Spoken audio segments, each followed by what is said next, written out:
হাজো নৱশূদ্ৰ ৰাইজৰ উদ্যোগত সম্বৰ্ধনা বিধায়ক প্ৰকাশ চন্দ্ৰ দাসক ৰাজহুৱা সম্বৰ্ধনা হাজো শুৱালকুছি সমষ্টিৰ নৱনিৰ্বাচিত বিধায়ক প্ৰকাশ চন্দ্ৰ দাসক ৰাজহুৱাভাৱে সম্বৰ্ধনা হাজো বিষ্ণুপুৰৰ সম্বৰ্ধনা সভাত বিধায়কগৰাকীক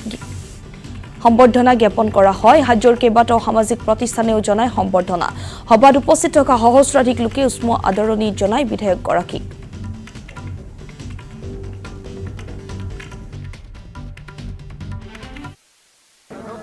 হাজো শুৱালকুছি সমষ্টিৰ আজি হাজো নৱশূদ্ৰ ৰাইজৰ এক বিশেষ এই সম্বৰ্ধনা অনুষ্ঠানত অতি নিৰ্ভেজাল অন্তৰৰ পৰা ভাল পোৱা যি মৰম আৰু আশীৰ্বাদ দিলে তাৰ কাৰণে মই নিজে অভিভূত অতি আৱেগিক হৈছোঁ আৰু কিছু এনেকুৱা মানুহৰ মৰম আৰু আশীৰ্বাদ পাইছোঁ মই হয়তো গোটেই জীৱনটোৱে মনত ৰাখিব লাগিব আৰু সঁচা অৰ্থত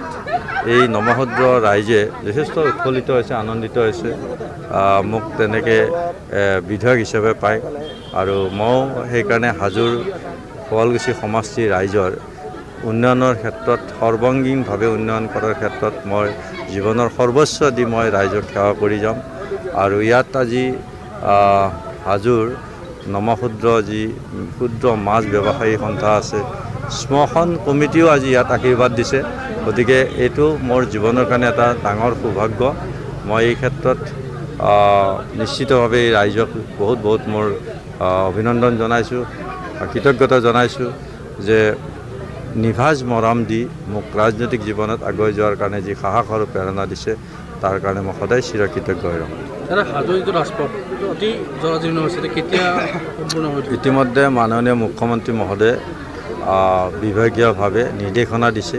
অতি আৰ্জেণ্টলি এই ৰাস্তাটো সুন্দৰভাৱে মেৰামতি কৰাৰ নিৰ্দেশ দিছে ইতিমধ্যে আঁচনি হাজো শুৱালকুছি সমষ্টিৰ আজি হাজো নৱশূদ্ৰ ৰাইজৰ এক বিশেষ